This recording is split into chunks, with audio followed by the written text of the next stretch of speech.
Fathul Mekah, pembebasan Fathul Mekah.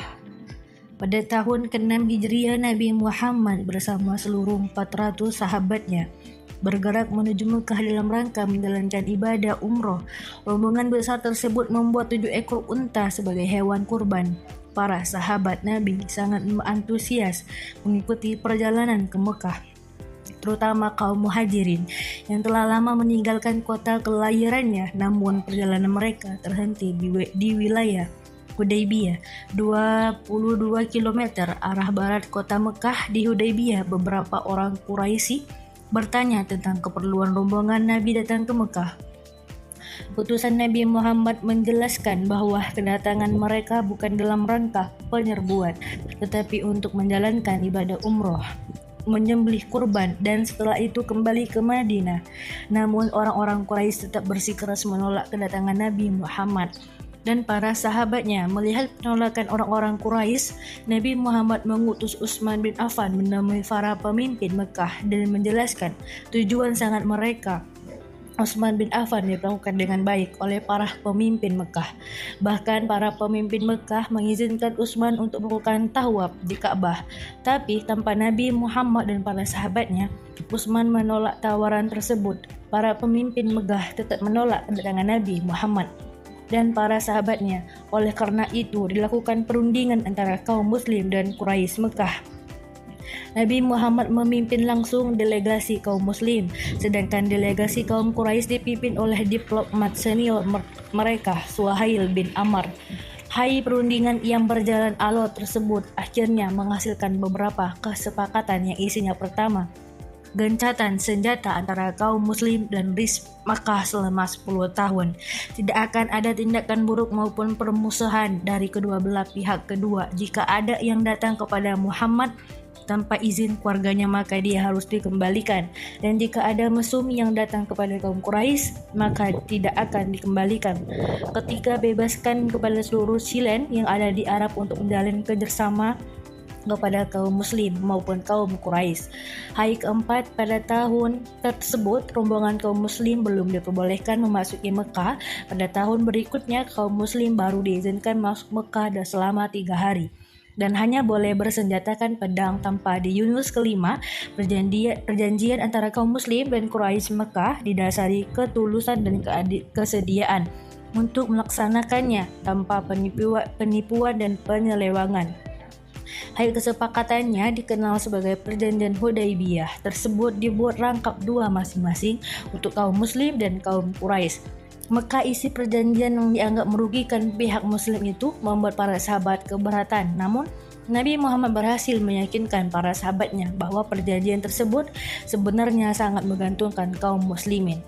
Setelah sekitar 20 hari berada di Hudaybiyah, Nabi Muhammad dan para sahabatnya kembali ke Madinah. Dalam perkembangannya, seperti yang tercantum dalam isi perjanjian, 2 suku yang saling berperang, yaitu suku Khuza'ah dan suku Bakar, menjatuhkan pilihan mereka.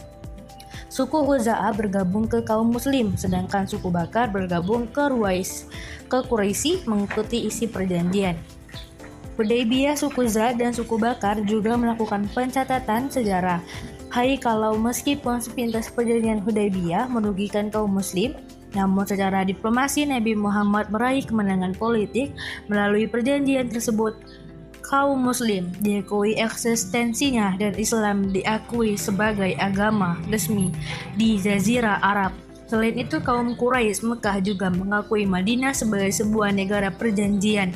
Hudaybiyah ternyata tidak berjalan sebagaimana mestinya ketika pihak Quraisy melakukan pelanggaran. Suku Bakar melakukan penyergapan terhadap suku Khuza'ah di sebuah oasis.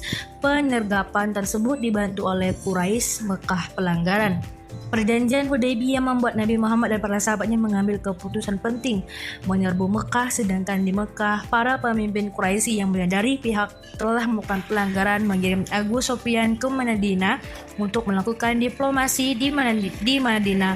Abu Sufyan menemui Nabi Muhammad dan memberikan penjelasan panjang lebar.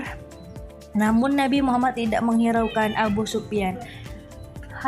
Selain bertemu Nabi Muhammad, Abu Sufyan sempat menemui Abu Bakar, Umar bin Khattab, dan Ali bin Abi Thalib.